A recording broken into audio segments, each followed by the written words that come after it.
dan saya diperintahkan untuk mencari teman-teman untuk datang mengadakan pengangkatan jenazah di Lubang Buaya. Jadi itu tidak ada surat perintah, tidak cuma nunjuk saja. Ya, bukan apa, saya kebetulan di sekolah intai para amfibi itu saya jadi pelatih selam. Nah, yang saya tunjuk teman-teman itu, yang saya tahu kualitas mereka, kapasitas mereka. Jadi waktu itu kan tanggal 3 pagi, ya ketemu di jalan, ayo men, melok, ayo Jok, melok gitu aja, nunjuk-nunjuk gitu aja. Jadi karena memang situasi keadaannya pada saat itu ya demikian.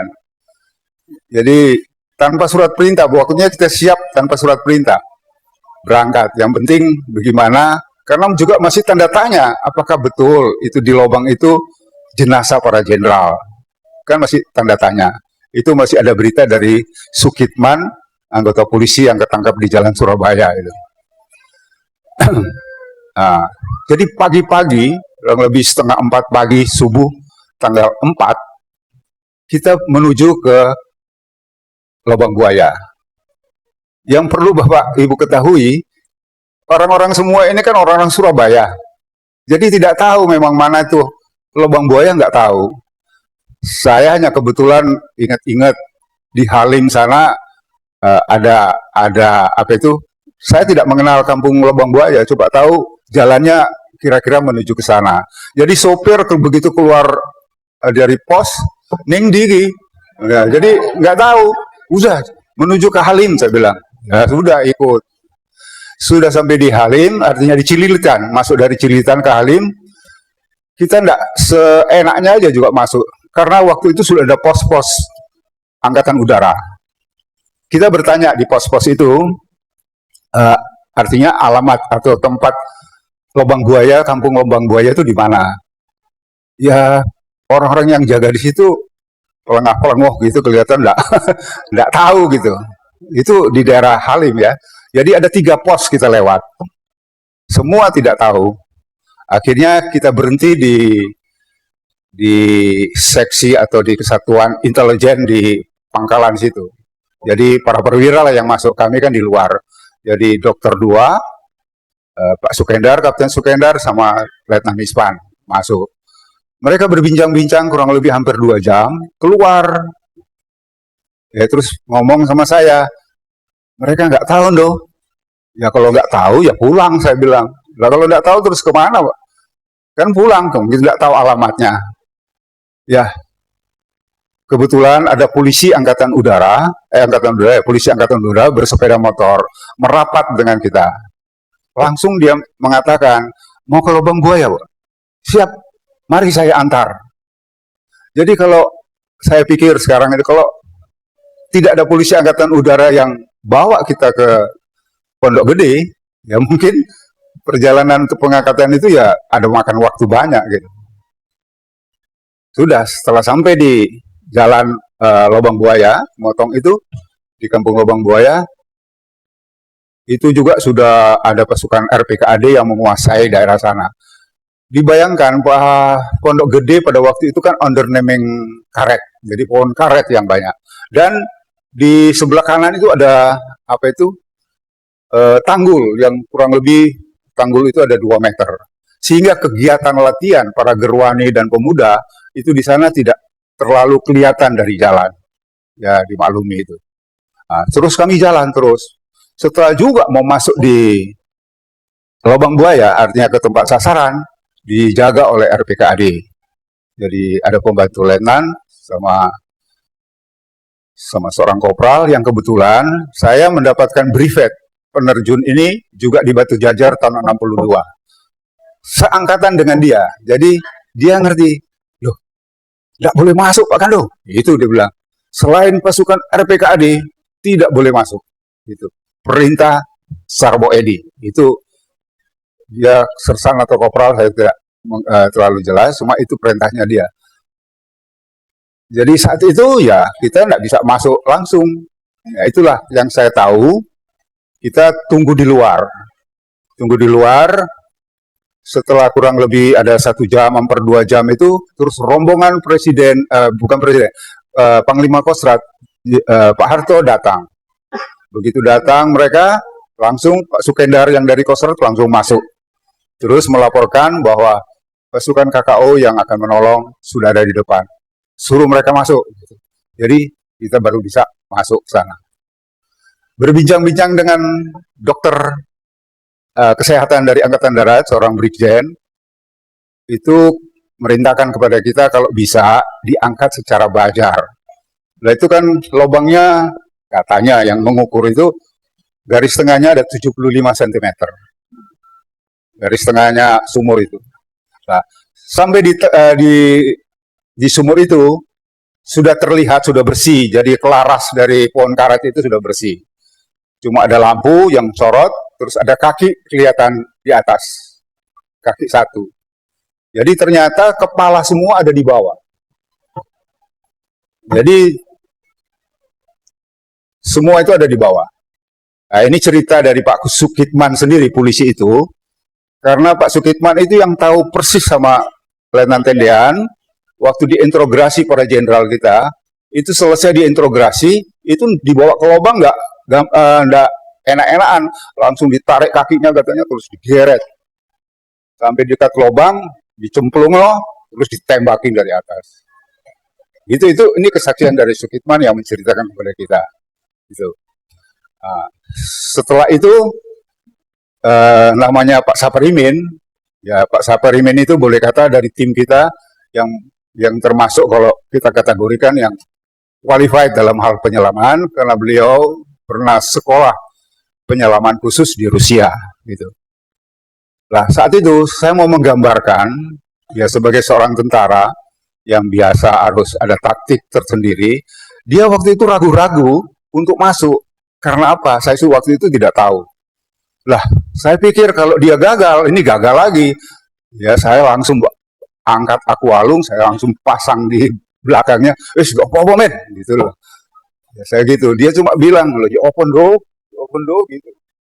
Jadi, rupanya dia takut kalau ngangkat senjata, ngangkat jenazah itu, mereka taruh bahan peledak atau granat gitu. Kan korban juga. Itu yang dia khawatirkan, ya. Syukur itu tidak terjadi. Nah, terus dia turun, periksa orientasi, naik ke atas lagi, ngomong sama dokter bahwa tidak mungkin kalau dia angkat secara wajar. Terus gimana? Ya diikat. Ya boleh diikat, tapi jangan diikat ke lehernya katanya. Nah, siapa yang bisa tahu turun hanya ngerabah gitu diikat, ya nggak tahu itu leher atau apa kan, pokoknya terikat kan itu kan ceritanya. Jadi kejadian-kejadian itu begitu ya. Setelah itu pelaksanaan ya memang demikian, jadi turun diikat, baru naik yang ikat, baru ditarik. Ya juga perlu diketahui bahwa ada juga dari Angkatan Darat, dari RPKAD namanya Anang, prajurit kepala, itu juga yang mengangkat jenazah, yang melaksanakan jenazah. Jadi satu demi satu diangkat. Terus yang perlu diketahui, pada saat Jenderal Utoyo dan Pak Yani rupanya terikat jadi satu, dan tali ini kan sudah dipakai beberapa kali, jadi mungkin sudah rantas, sudah mau dekat mulut sumur, itu putus. Jadi jatuh lagi ya, jatuh di konon dalamnya katanya 12 meter. Ya itu. Nah, terus akhirnya masuk lagi ngikat, tarik. Yang saya ya bukan berkesan kayak apa ya, cuma ya bahasanya masa aneh ya. Melihat Jenderal Yani itu karena jenazah-jenazah yang lain kalau diangkat taruh di tanah langsung tegang gitu. Tapi beliaunya begitu dia angkat dari tanah langsung kelempar kepalanya. Wah gitu. Saya langsung jongkok lihat, waduh seperti ada tersayat, ya, tapi tidak putus. Itu ya yang saya melihat secara jelas itu keadaan itu. Ya ceritanya kan kalau di film itu Pak Yani kan sudah ditembak di rumah ya. Jadi di film itu dikisahkan Pak Yani sudah mati di rumah. Jadi konon ceritanya ditarik terus dilempar ke truk, dibawa ke lubang buaya. Jadi satu-satu, dan yang terakhir yang diangkat itu adalah Jenderal Panjaitan. Semua dimasukkan ke peti satu-satu, terus dibawa ke RSPAD. Dan jenazah pada saat itu jadi keadaannya sudah membengkak tentu ya, sudah hari yang keempat. Jadi sudah melepuh, cuma persendiannya ini masih kuat. Dan sudah kotor. Cuma tendean karena terakhir ditembak, dibunuh, itu masih bersih. Dia menggunakan jaket krem, dia masih bersih. Jadi jelas, dia memang yang terakhir. Setelah itu kita dikumpulkan oleh Pak Harto, menyampaikan terima kasih dan ucapkan terima kasih kepada Panglimamu. Itu yang saya masih ingat bahasanya dia. Ya, sampai situ cerita saya. Kalau nanti ada yang bertanya, saya silakan pada waktu. Terima kasih. Apakah ada penyiksaan? Pertama, kejadian itu pasti betul bahwa ada penculikan dan pembunuhan jenderal dan satu perwira pertama yang dimasukkan ke lubang. Itu jelas kita yang sebagai saksi.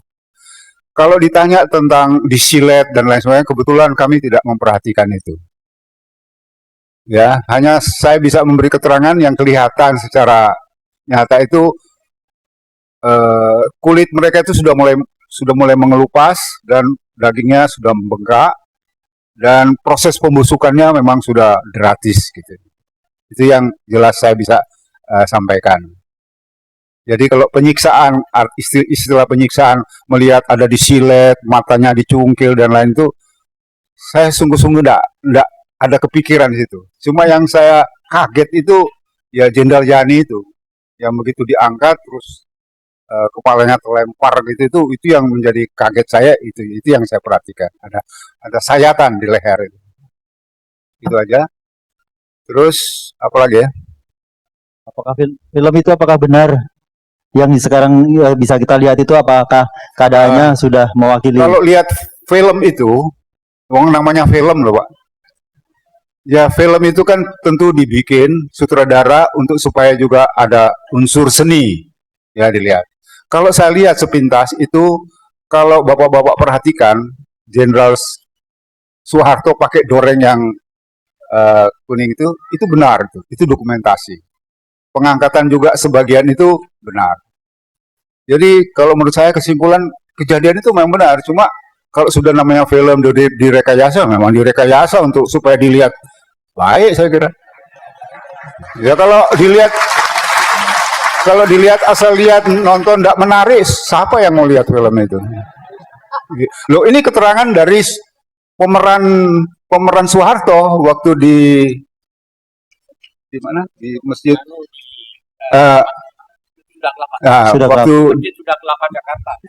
Waktu itu kan kita bertemu di Masjid Sunda Kelapa, Pak Katamsi itu ceritanya begitu. Gitu. Jadi